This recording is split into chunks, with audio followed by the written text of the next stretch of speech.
Aussitôt, ils détalèrent. Par ici, vite, sortons du bois. Poulet des Bois, qui avait ramassé la chenille, la caressait doucement. Comment te remercier? Tu m'as sauvé la vie. Ce n'est rien, je ne voulais pas qu'un tout petit poulet des bois finisse dans l'estomac du loup et du sanglier. Le cheveu de lune, blanc d'argent, Merci. bleu d'argent, toucha la vilaine chenille qui s'alluma comme une petite lampe. Regarde comme elle est belle. Oh, ce n'est qu'une petite chenille grise. Mais non, mon merle noir, maintenant ce sera un ver luisant. C'est depuis ce temps-là que les vers luisants brillent dans les fourrés comme des rayons de lune. La lune est une fée bien mystérieuse.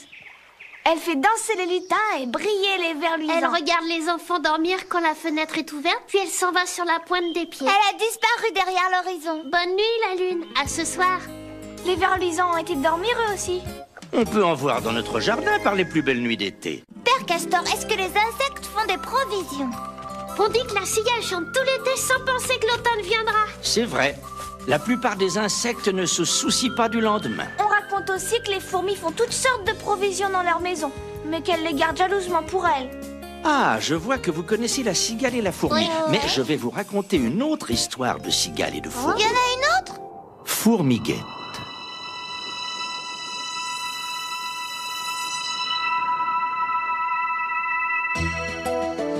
Ils étaient 3 compagnons, la fourmi, l'œuf et la cigale, qui s'en allaient faire un pèlerinage à Jérusalem. À chacun sa tâche. La mienne est de prendre la route.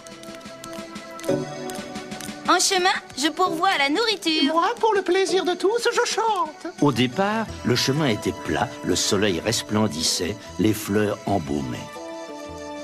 Il fera chaud, nous irons tout plan-plan. Il fera chaud, nous aurons du soleil. Il fera beau. Nous aurons de quoi manger. Les merles, les grillons, les habitants de la garrigue voulaient les retenir.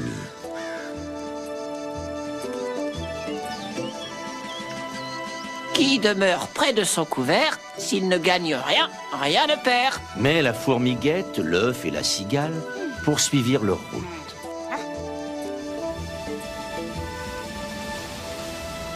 En traversant la montagne, ils perdirent leur joie. À la montée, l'œuf se brisa. À la descente, un nuage recouvrit le soleil. Je ne vais pas plus loin, j'ai trop peur du froid. La pauvre fourmiguette se trouva donc seulette pour achever son pèlerinage à Jérusalem.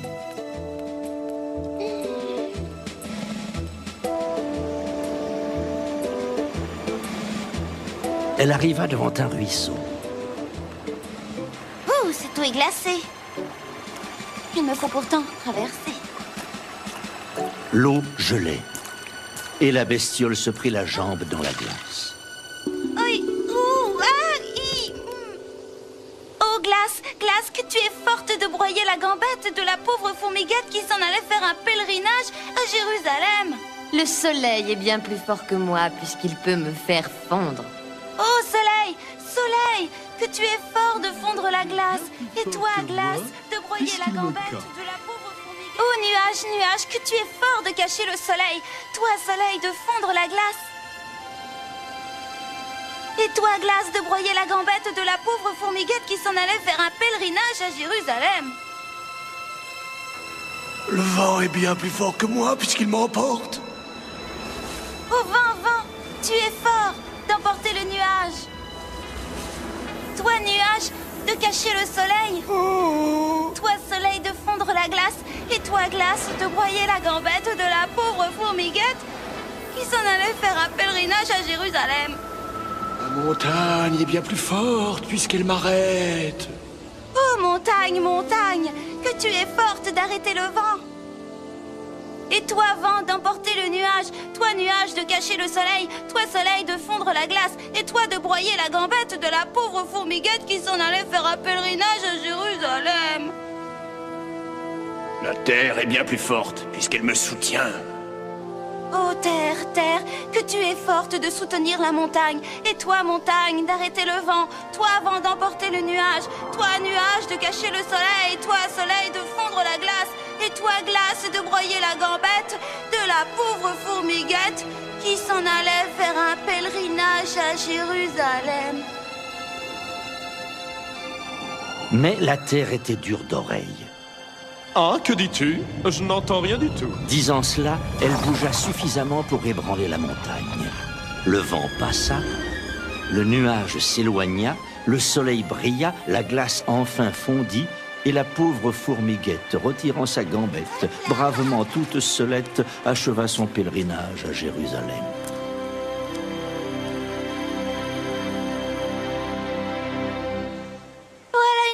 Qui avait le goût de l'aventure. Toute seulette, bien loin de sa fourmilière. Partie pour un long voyage. Peut-être qu'elle va envoyer des cartes postales.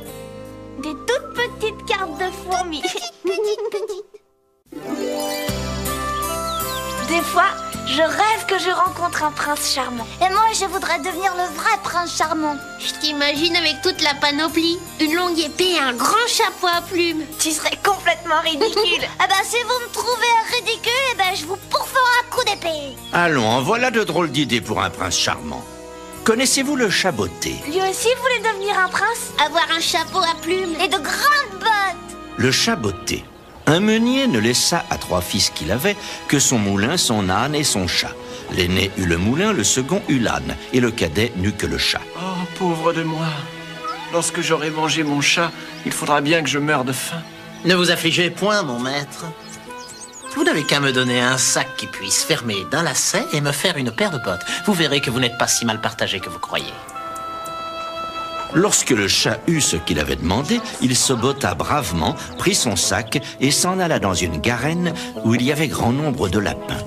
Un peu de son, un peu de foin. S'étendant comme s'il était mort, il attendit que quelques lapins peu instruits des ruses de ce monde vinrent se fourrer dans son sac pour y manger ce qu'il y avait mis. Et hop, jeune étourdi, tu es pris. Tout heureux de sa prise, il s'en alla chez le roi et demanda à lui parler. On le fit monter aux appartements royaux. Voilà, sire, un lapin de Garenne que monsieur le marquis de Carabas, mon maître, m'a chargé de vous offrir de sa part. Dis à ton maître que je le remercie et qu'il me fait plaisir. Une autre fois, il alla se cacher dans un champ de blé avec son sac. 2 perdrix s'y laissèrent prendre. Et hop, mes jolis, vous finirez sur la table du roi. Le chat continua pendant plusieurs mois à porter au roi du gibier de la chasse du marquis de Carabas. Un jour, il sut que le roi devait se rendre à la promenade sur le bord de la rivière. Il courut voir son maître. Maître, si vous suivez mon conseil, votre fortune est faite. Vous n'avez qu'à vous baigner dans la rivière, à l'endroit que je vous montrerai. Je ne sais à quoi tout cela sera bon, mais s'il le faut... Dans le temps qu'il se baignait, le roi vint à passer. Au secours, au secours, au secours! Voilà le marquis de Carabas qui se noie! Si je ne me trompe, voici le chat qui m'a si souvent apporté du gibier. Vite, qu'on aille au secours de monsieur le marquis. Ayant tout prévu, le chat avait caché les habits de son maître. Sire, des voleurs sont venus qui ont emporté les habits de mon maître, bien que j'ai crié de toutes mes forces. Garde, veuillez quérir un de mes plus beaux habits pour le marquis de Carabas. Comme les beaux habits qu'on lui donnait relevaient sa bonne mine, la fille du roi le trouva à son gré. Et à peine le marquis de Carabas eut-il jeté sur elle quelques regards un peu tendres qu'elle en devint amoureuse à la folie. Montez en notre carrosse et faites avec nous promenade. Le chat, ravi de voir son dessein réussir, prit les devants. Il rencontra des paysans qui fauchaient au pré. Bonnes gens qui fauchez, si vous ne dites au roi que ce pré appartient au marquis de Carabas, vous serez haché menu comme chair à pâté. Ainsi firent-ils. Et le chat s'employa si bien que tout le jour, le roi crut visiter les terres du marquis. Puis le chat arriva aux portes du château du maître de ces lieux, qui n'était autre qu'un ogre très méchant. Il alla lui faire sa révérence. On m'a assuré que vous aviez un don, que vous aviez le don de vous changer en toutes sortes d'animaux, que vous pouviez vous transformer en lion, en éléphant. Cela est vrai. Et vous m'allez voir me transformer en lion. Le chat fut si effrayé qu'il s'enfuit sur les toits, non sans péril à cause de ses bottes.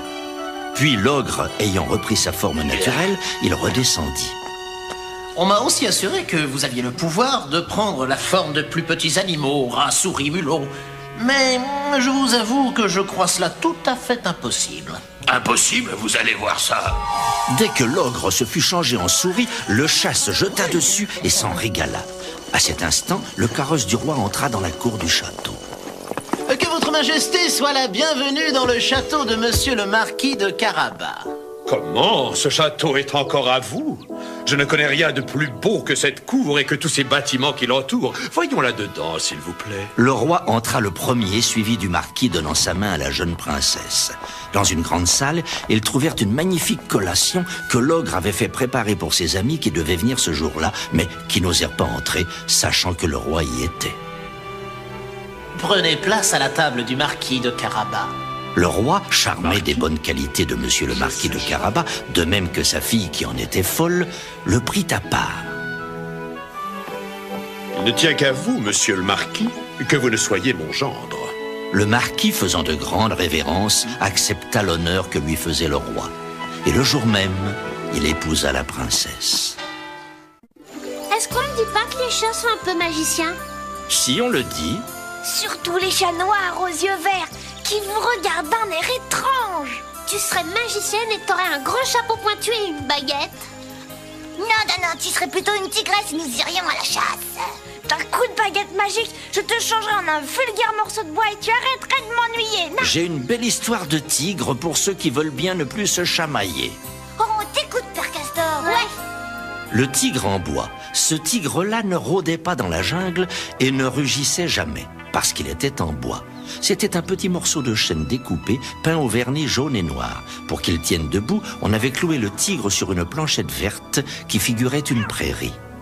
Un tigre en bois dans une prairie en bois. Sur le coin d'une table en bois. Quelle tristesse. Il s'embête, ce tigre, c'est forcé. En face de lui, de l'autre côté de la table, était assis les 3/4 de la journée un monsieur avec une barbe. Ce monsieur utilisait le tigre comme presse-papier, c'est-à-dire qu'il lui faisait faire de l'équilibre sur des papiers après que lui-même avait griffonné dessus des quantités de mots avec des ratures et des taches. Mais d'où vient ce drôle de tigre? C'est un jeune garçon qui gardait les troupeaux à la montagne qui, pour se distraire, avait fabriqué le tigre dans un morceau de bois à l'aide de son couteau. Eh bien, voilà tout. Le tigre s'ennuyait de son berger. Il s'ennuyait si fort qu'il lui arrivait de ne pas pouvoir s'endormir tant il avait du chagrin. Assez, à la fin. Tu nous casses la tête avec ton désespoir. Crac, tout à trac. File, et qu'on ne te revoie jamais plus. Le chat noir était-il un peu sorcier ou la lune fit-elle fondre la peinture verte? Toujours est-il que les pattes du tigre se levèrent de la planchette, l'une après l'autre, et qu'il se mit à marcher sur la table. Et plus il marchait, plus il grandissait.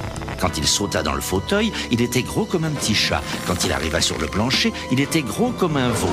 Et quand il passa par la fenêtre, il était gros comme un vrai tigre. Et la nuit se referma sur lui. Le tigre partit pour retrouver son berger, et ce fut un voyage mémorable.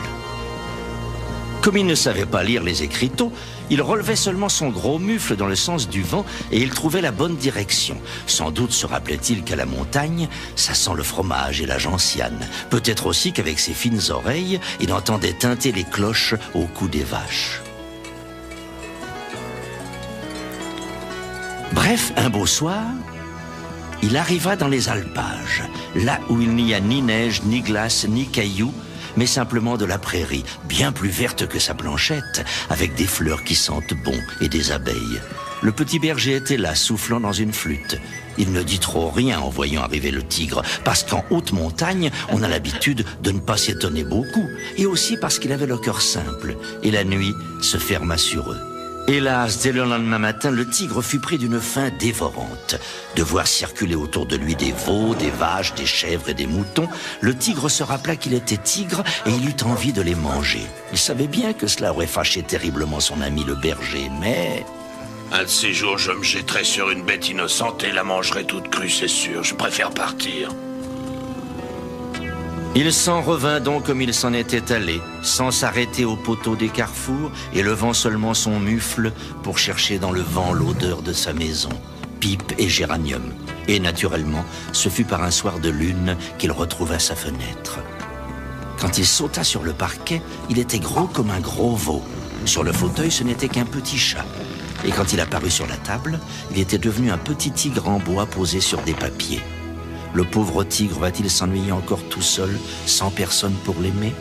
Non, le soir où le tigre est revenu, le monsieur a reniflé d'abord dans sa barbe, puis il a regardé la lune d'un drôle d'air, et aussi son fidèle chat noir, assis sur une chaise. Puis il a posé sa grosse main sur le tigre. Te voilà donc de retour, mon petit compagnon. Ça faisait chaud au cœur de l'entendre. Tous les soirs maintenant, c'est pareil. Des petits mots, une caresse, et tout le monde va se coucher content. Il faut si peu de choses pour rendre heureux un pauvre petit tigre en bois. Il est redevenu un petit tigre en bois. Mais il se sent plus tout seul. C'est grâce au chat qui est un petit peu magicien ou bien grâce à la lune? Il ne faut pas oublier le vieux monsieur. Que fait ce vieux monsieur? Il passe son temps à scribouiller. C'est un écrivain. Je crois bien qu'il écrit des histoires pour les enfants. Alors, ça doit être un vieux monsieur très gentil, comme ton père Castor. Hein? Oui, comme toi, Hop là! Vous venez jouer avec moi? Pas maintenant, je lis. Moi non plus, ma poupée veut pas venir avec toi. Oh, mais si, elle veut venir, je suis sûre. Il a pris ma poupée. Il a rabattu. Tu vas lui faire mal. Quel vacarme! Calmez-vous un peu. Il a volé sa poupée. Oh, sa robe est toute déchirée. Venez vous asseoir. Je vais vous raconter une histoire. D'accord. Tricotti tricota. La mère Tricotti avait bien du mal avec ses enfants. C'étaient 12 garçons remuants, espiègles, insupportables. Quand ils ne faisaient pas la course à 4 pattes ou des glissades sur le derrière, ils grimpaient aux arbres, déboulaient des talus, franchissaient les barrières, sautaient les ruisseaux. Maman, le fond de ma culotte est déchiré. Maman, il me manque une chaussette. Et ta chaussette est trouée. Et toi, tes coudes, ils sont percés. La mère Tricotti giflait l'un, tirait les oreilles de l'autre et envoyait se coucher les garçons. Misérable, je ne veux plus vous voir. Comment vais-je vous habiller demain? Je n'ai plus que des moitiés de chaussettes, des moitiés de culottes et de tricots à vous mettre, car vous avez laissé l'autre moitié aux ronces et aux cailloux. Et la mère Tricotti levait les yeux au ciel, ou plutôt au plafond, où une douzaine d'araignées se balançaient. Ces vauriens ne me laisseront même pas le temps de faire mon ménage. Voyez toutes ces araignées, elles filent tranquillement leur toile, tandis que je raccommode. Patience, mes belles, je vous dénicherai avec mon balai dès que les garçons seront sages. Mère Tricotti, vous feriez mieux de nous demander notre aide. Ah, si vous saviez travailler comme nous. Tenez, nous allons vous faire cadeau d'une petite fille. Et nous serons ses marraines. Nous l'appellerons Tricota. La mère Tricotti se demanda si elle ne rêvait pas lorsqu'elle aperçut une petite fille à l'air sérieux qui travaillait le plus vite qu'elle pouvait. Elle tenait 2 grandes aiguilles et tricotait une pelote de laine grosse comme une citrouille. Quelle étonnante ouvrière tu es, Tricota. Cela fait à peine une demi-heure que tu travailles et tu as déjà fait une chaussette presque entière. Taisez-vous donc un peu, ma mère Tricotti, s'il vous plaît. J'arrive aux diminutions du talon et si vous me donnez des distractions, je vais me tromper. La chaussette terminée tomba à terre. Sans même la regarder, Tricota reprit le bout de la laine et remit bien vite de nouvelles mailles sur son aiguille. Quelle merveille! Pas une erreur, pas une maille lâchée. Oh, c'est heureux. Taisez-vous un peu, sinon je n'aurai jamais terminé les 12 paires de chaussettes que j'ai à faire. Mon Dieu! 12 paires, pauvre petite. Mère Tricotti, vous feriez mieux d'aller dormir, je serai beaucoup plus tranquille. Et puis, il faut vous lever au petit jour. Vous irez avec mes frères tondre les moutons et couper le chanvre, et vous ferez de la laine et du fil, car ma pelote diminue à vue d'œil.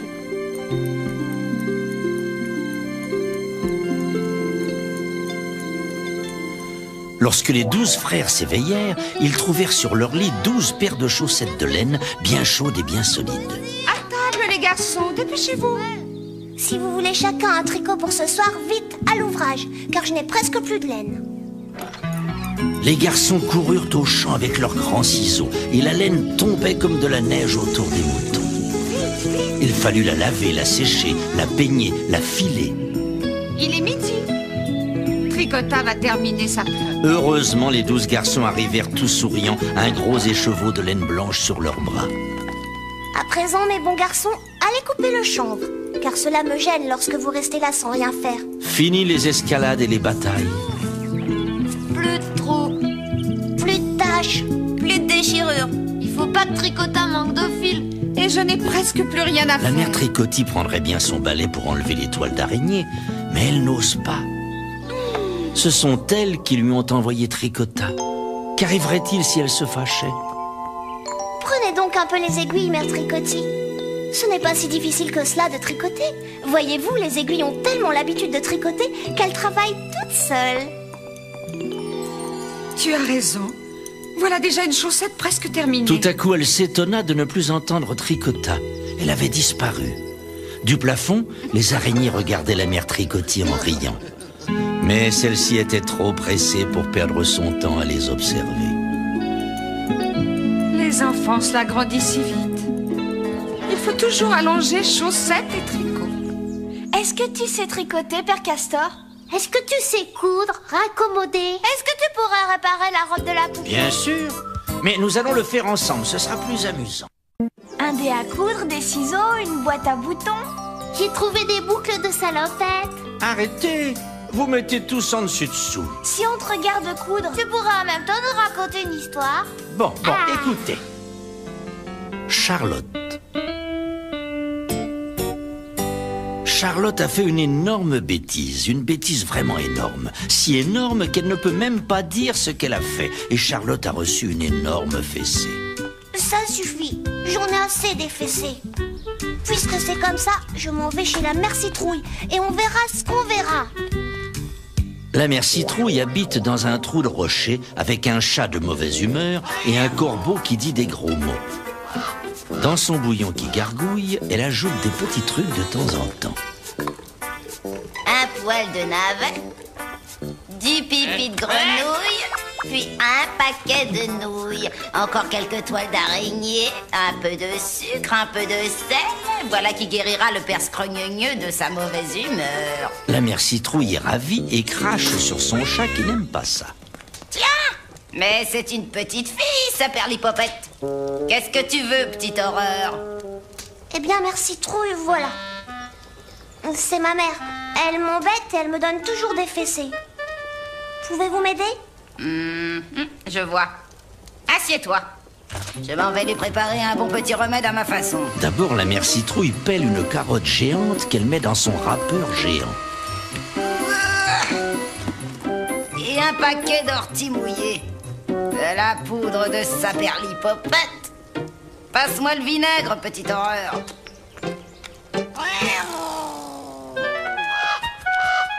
Miel de coco, je vais te picorer le nez.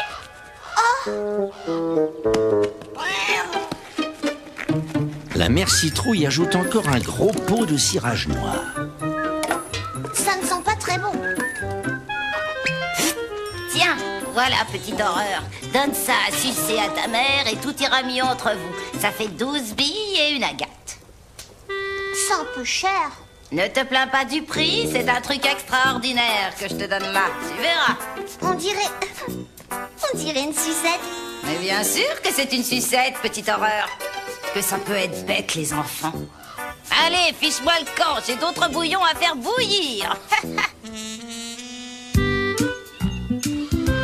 En chemin, elle rencontre...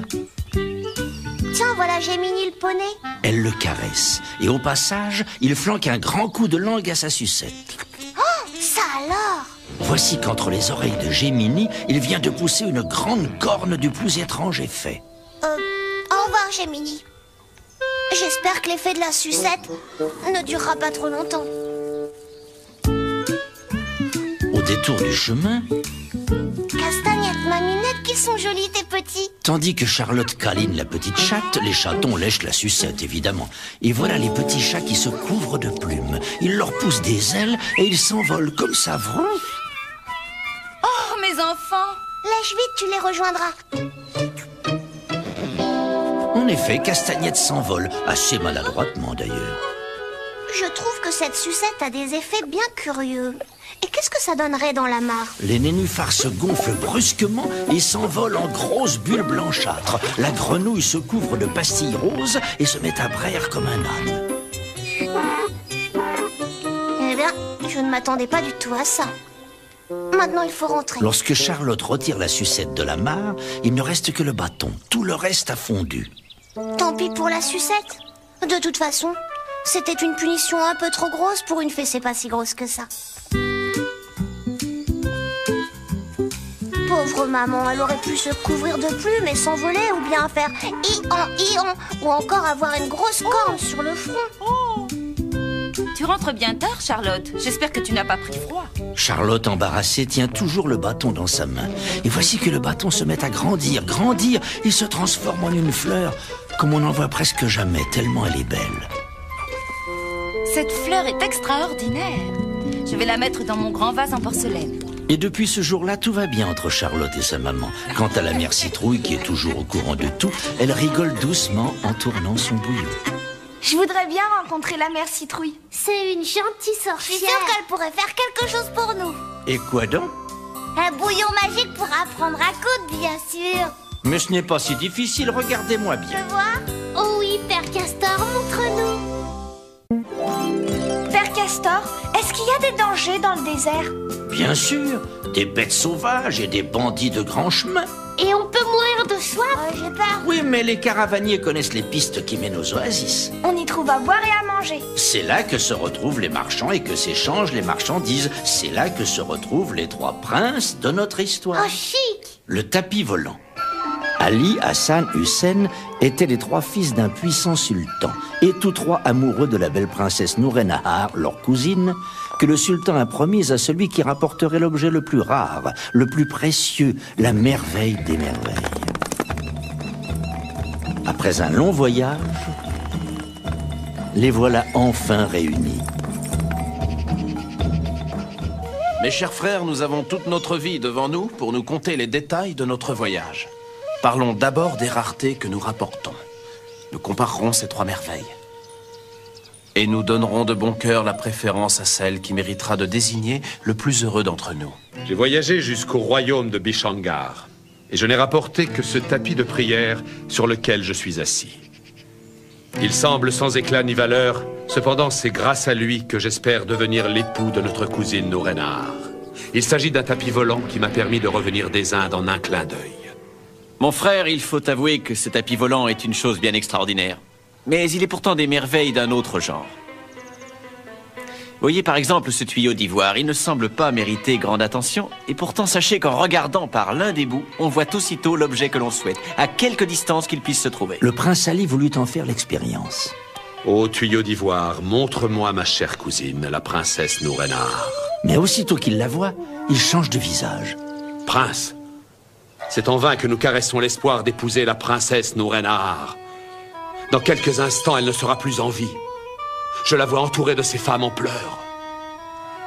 Elle semble attendre son dernier soupir. Ô mes frères, apaisez votre âme. Pourvu seulement que nous fassions diligence, la princesse sera sauvée. Voyez cette pomme que j'ai rapportée, elle a le don de rendre la vie à ceux qui vont la perdre. N'attendons pas un instant, prenons place sur le tapis et formons le souhait d'aller rejoindre la princesse. Ainsi firent les trois frères. Et sans avoir eu le temps d'apercevoir les villes qu'ils survolaient, les montagnes qu'ils franchissaient, les rivières qu'ils traversaient, ils se trouvèrent assis au milieu de la chambre de la princesse. Laissant la princesse se remettre de ses émotions, les trois frères allèrent présenter à leur père les raretés qu'ils avaient rapportées et dans lesquelles chacun d'eux mettait tout son espoir. Le sultan les écouta avec bienveillance. Oh, prince, je donnerais volontiers la préférence à l'un d'entre vous, si la chose était possible. Vos raretés se valent, elles ont contribué toutes trois pour une part égale à la guérison de votre cousine. Si l'une des trois merveilles que vous rapportez avait fait défaut, nous serions en ce moment au désespoir de la perte de la princesse. Il m'est impossible de choisir. Ainsi parla le sultan, et c'était la justice même qui sortait de ses lèvres. Oh, mes fils, j'ai une idée. Prenez chacun un arc et une flèche marquée à votre nom. Je déclare que celui qui tirera le plus loin sera celui qui épousera la princesse Nourennahar. Et tous ensemble, ils sortirent de la ville. Le prince Ali, l'aîné, prit son arc et sa flèche et tira. La flèche tomba loin. Le prince Hassan, le puîné, prit son arc et sa flèche et tira. La flèche tomba plus loin. Le prince Hussein le cadet prit son arc et sa flèche et tira. Mais ni le sultan ni personne ne vit tomber la flèche. Elle traversa les airs en ligne droite et disparut dans le lointain. Oh, mes fils, voici comment j'interprète la décision du sort. Tu as gagné, Hussein, et tu n'as pas gagné, puisque ta flèche n'a pas pu être retrouvée. Donc c'est ta flèche, Hassan, qui te donne pour épouse la princesse. On prépara aussitôt la cérémonie des noces. Oh Ali, mon fils aîné, ton chagrin est grand, mais grande sera ta gloire, car c'est toi que je déclare mon successeur sur le trône de notre pays. Et les réjouissances redoublèrent. Devant toi, Hussein, mon fils cadet, le monde est grand et nombreux sont les royaumes proches et lointains. Dans un de ces royaumes doit vivre une princesse encore plus belle que notre Noureddin. Prends entre tes mains ce tuyau d'ivoire en déclarant que tu veux voir cette princesse. Pour te conduire près d'elle, voici le tapis qui t'attend. Qu'Allah te protège. Je t'embrasserai avant de te laisser t'envoler à la conquête de la plus belle princesse du monde. Ici commencent les aventures du prince Hussein, qui furent tellement heureuses et prodigieuses qu'elles valent d'être racontées une autre fois dans une autre histoire. Un jour, tu nous la raconteras. Il part à la recherche d'une princesse encore plus. Père Castor, est-ce que les insectes font des provisions? On dit que la cigale chante tout l'été sans penser que l'automne viendra. C'est vrai. La plupart des insectes ne se soucient pas du lendemain. On raconte aussi que les fourmis font toutes sortes de provisions dans leur maison, mais qu'elles les gardent jalousement pour elles. Ah, je vois que vous connaissez la cigale et la fourmi. Mais je vais vous raconter une autre histoire de cigale et de fourmi. Il y en a une autre? Fourmiguette.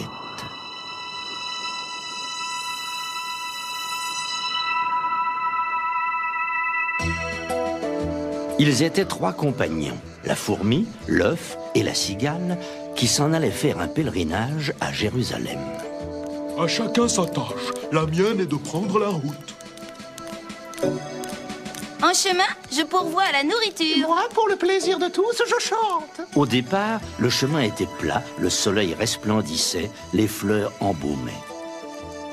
Il fera chaud, nous irons tout plan-plan. Il fera chaud, nous aurons du soleil. Il fera beau, nous aurons de quoi manger.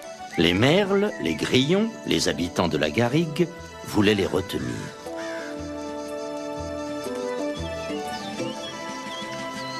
Qui demeure près de son couvert, s'il ne gagne rien, rien ne perd. Mais la fourmiguette, l'œuf et la cigale poursuivirent leur route.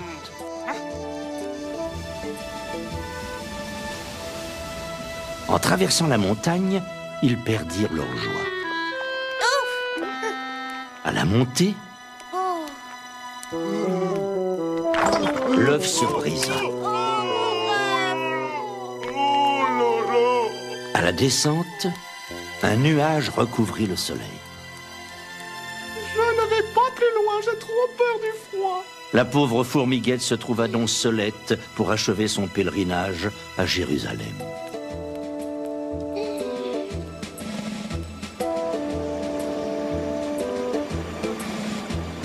Elle arriva devant un ruisseau. Ouh, cette eau est glacée. Il me faut pourtant traverser. L'eau gelait, et la bestiole se prit la jambe dans la glace. Oui, oh, glace, glace, que tu es forte de broyer la gambette de la pauvre fourmiguette qui s'en allait faire un pèlerinage à Jérusalem. Le soleil est bien plus fort que moi puisqu'il peut me faire fondre. Oh, soleil, soleil, que tu es fort de fondre la glace. Et toi, glace, de broyer la gambette de la pauvre fourmiguette qui s'en allait faire un pèlerinage à Jérusalem. Le nuage est bien plus fort que moi, puisqu'il me cache. Oh, nuage, nuage, que tu es fort de cacher le soleil. Toi, soleil, de fondre la glace. Et toi, glace, de broyer la gambette de la pauvre fourmiguette qui s'en allait faire un pèlerinage à Jérusalem. Le vent est bien plus fort que moi, puisqu'il m'emporte. Oh, vent, vent, tu es fort d'emporter le nuage. Toi, nuage, de cacher le soleil. Toi, soleil, de fondre la glace. Et toi, glace, de broyer la gambette de la pauvre fourmiguette qui s'en allait faire un pèlerinage à Jérusalem. La montagne est bien plus forte, puisqu'elle m'arrête. Oh, montagne, montagne, que tu es forte d'arrêter le vent. Et toi, vent, d'emporter le nuage. Toi, nuage, nuage, de cacher le soleil. Toi, soleil, de fondre la glace. Et toi, de broyer la gambette de la pauvre fourmiguette qui s'en allait faire un pèlerinage à Jérusalem. La terre est bien plus forte, puisqu'elle me soutient. Oh terre, terre, que tu es forte de soutenir la montagne. Et toi, montagne, d'arrêter le vent. Toi, vent, d'emporter le nuage. Toi, nuage, de cacher le soleil. Toi, soleil, de fondre la glace. Et toi, glace, de broyer la gambette de la pauvre fourmiguette qui s'en allait faire un pèlerinage à Jérusalem. Mais la terre était dure d'oreille. Ah, que dis-tu? Je n'entends rien du tout. Disant cela, elle bougea suffisamment pour ébranler la montagne.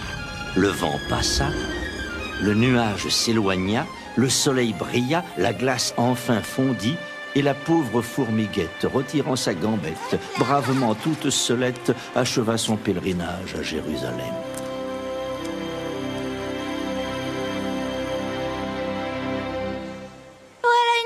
Qui avait le goût de l'aventure. Toute seulette, bien loin de sa fourmilière. Partie pour un long voyage. Peut-être qu'elle va envoyer des cartes postales. Des toutes petites cartes de fourmis.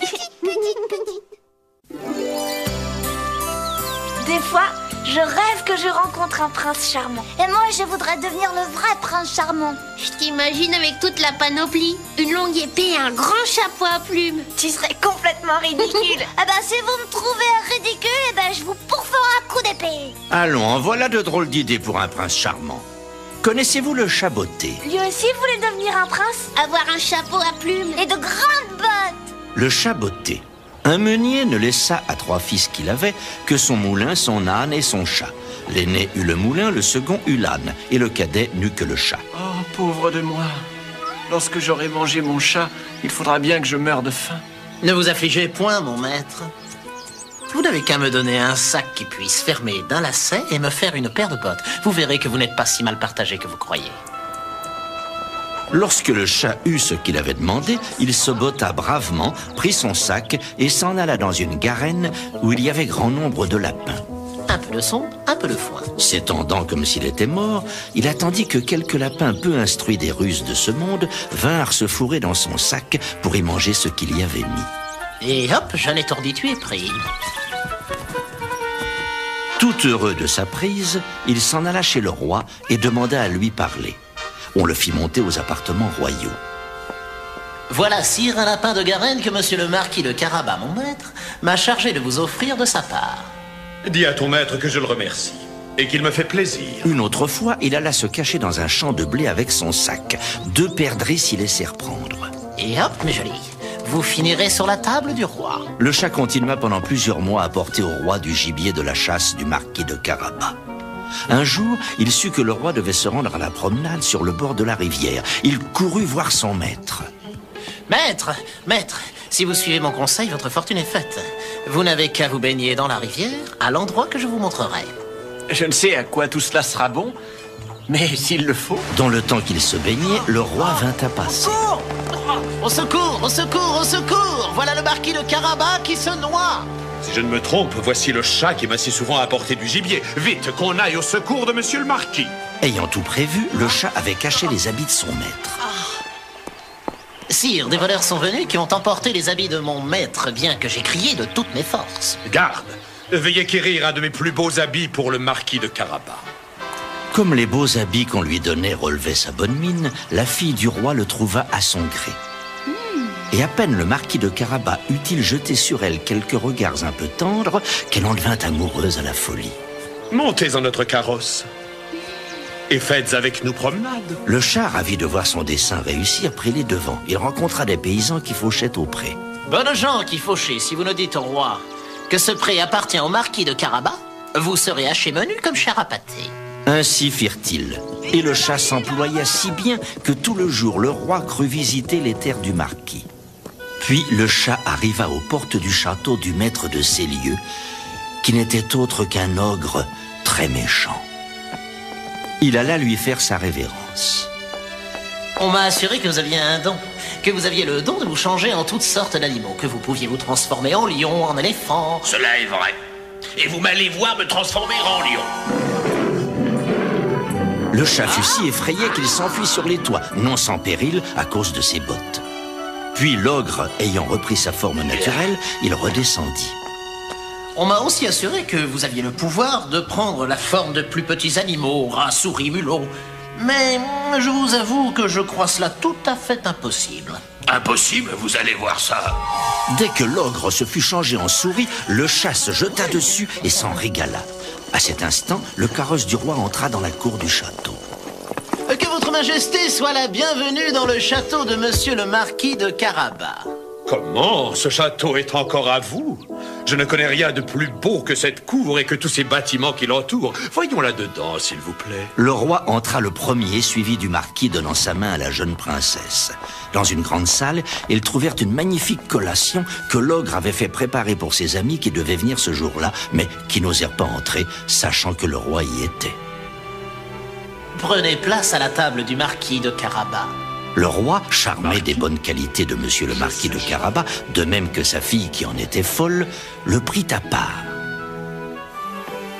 Il ne tient qu'à vous, monsieur le marquis, que vous ne soyez mon gendre. Le marquis, faisant de grandes révérences, accepta l'honneur que lui faisait le roi.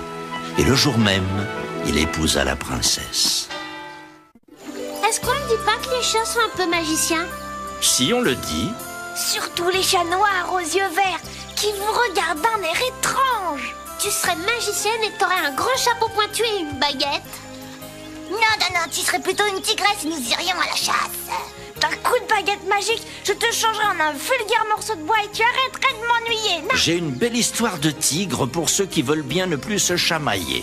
Oh, on t'écoute, Père Castor. Ouais. Le tigre en bois. Ce tigre-là ne rôdait pas dans la jungle et ne rugissait jamais, parce qu'il était en bois. C'était un petit morceau de chêne découpé, peint au vernis jaune et noir. Pour qu'il tienne debout, on avait cloué le tigre sur une planchette verte qui figurait une prairie. Un tigre en bois dans une prairie en bois. Sur le coin d'une table en bois. Quelle tristesse! Il s'embête, ce tigre, c'est forcé. En face de lui, de l'autre côté de la table, était assis les 3/4 de la journée un monsieur avec une barbe. Ce monsieur utilisait le tigre comme presse-papier, c'est-à-dire qu'il lui faisait faire de l'équilibre sur des papiers après que lui-même avait griffonné dessus des quantités de mots avec des ratures et des taches. Mais d'où vient ce drôle de tigre?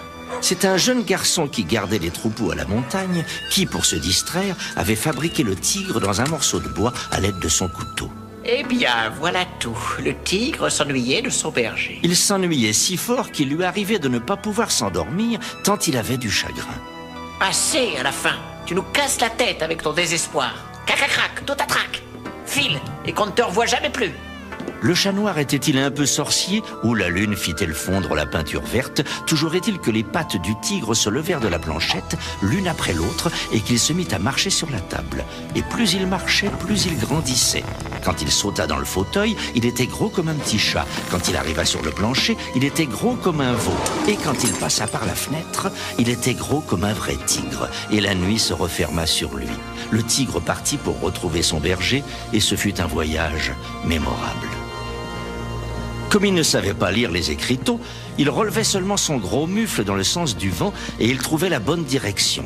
Sans doute se rappelait-il qu'à la montagne, ça sent le fromage et la gentiane. Peut-être aussi qu'avec ses fines oreilles, il entendait tinter les cloches au cou des vaches. Bref, un beau soir, il arriva dans les alpages, là où il n'y a ni neige, ni glace, ni cailloux, mais simplement de la prairie, bien plus verte que sa planchette, avec des fleurs qui sentent bon et des abeilles. Le petit berger était là, soufflant dans une flûte. Il ne dit trop rien en voyant arriver le tigre, parce qu'en haute montagne, on a l'habitude de ne pas s'étonner beaucoup, et aussi parce qu'il avait le cœur simple, et la nuit se ferma sur eux. Hélas, dès le lendemain matin, le tigre fut pris d'une faim dévorante. De voir circuler autour de lui des veaux, des vaches, des chèvres et des moutons, le tigre se rappela qu'il était tigre et il eut envie de les manger. Il savait bien que cela aurait fâché terriblement son ami le berger, mais... Un de ces jours, je me jetterai sur une bête innocente et la mangerai toute crue, c'est sûr. Je préfère partir.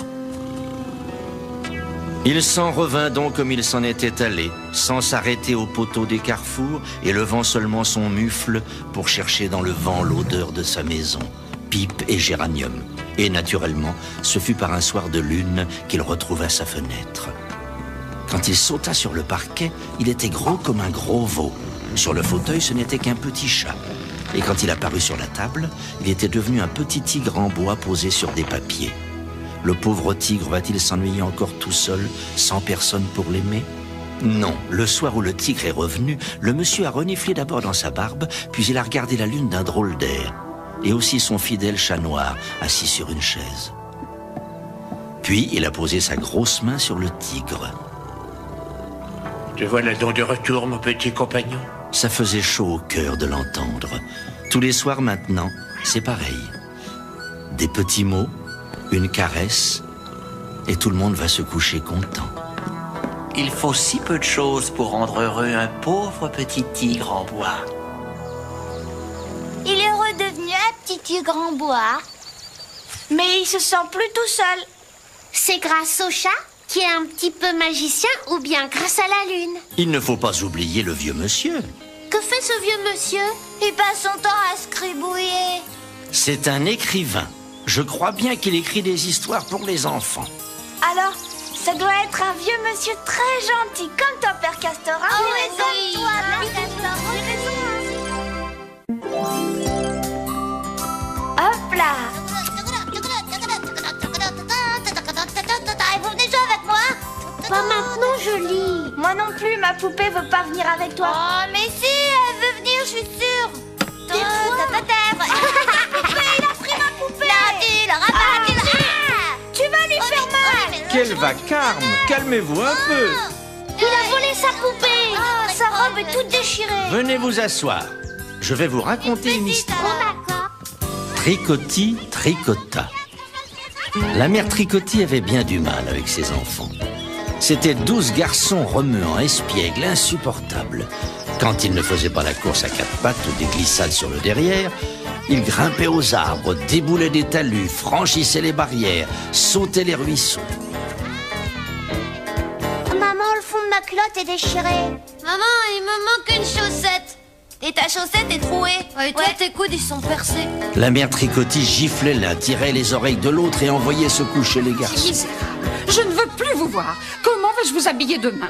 Je n'ai plus que des moitiés de chaussettes, des moitiés de culottes et de tricots à vous mettre, car vous avez laissé l'autre moitié aux ronces et aux cailloux. Et la mère Tricotti levait les yeux au ciel, ou plutôt au plafond, où une douzaine d'araignées se balançaient. Ces vauriens ne me laisseront même pas le temps de faire mon ménage. Voyez toutes ces araignées, elles filent tranquillement leur toile, tandis que je raccommode. Patience, mes belles, je vous dénicherai avec mon balai dès que les garçons seront sages. Mère Tricotti, vous feriez mieux de nous demander notre aide. Ah, si vous saviez travailler comme nous. Tenez, nous allons vous faire cadeau d'une petite fille. Et nous serons ses marraines. Nous l'appellerons Tricota. La mère Tricotti se demanda si elle ne rêvait pas lorsqu'elle aperçut une petite fille à l'air sérieux qui travaillait le plus vite qu'elle pouvait. Elle tenait 2 grandes aiguilles et tricotait une pelote de laine grosse comme une citrouille. Quelle étonnante ouvrière tu es, Tricota. Cela fait à peine une demi-heure que tu travailles et tu as déjà fait une chaussette presque entière. Taisez-vous donc un peu, ma mère Tricotti, s'il vous plaît. J'arrive aux diminutions du talon et si vous me donnez des distractions, je vais me tromper. La chaussette terminée tomba à terre. Sans même la regarder, Tricota reprit le bout de la laine et remit bien vite de nouvelles mailles sur son aiguille. Quelle merveille! Pas une erreur, pas une maille lâchée. Oh, c'est heureux. Taisez-vous un peu, sinon je n'aurai jamais terminé les 12 paires de chaussettes que j'ai à faire. Mon Dieu! 12 paires, pauvre petite. Mère Tricotti, vous feriez mieux d'aller dormir, je serai beaucoup plus tranquille. Et puis, il faut vous lever au petit jour. Vous irez avec mes frères tondre les moutons et couper le champ. Et vous ferez de la laine et du fil, car ma pelote diminue à vue d'œil.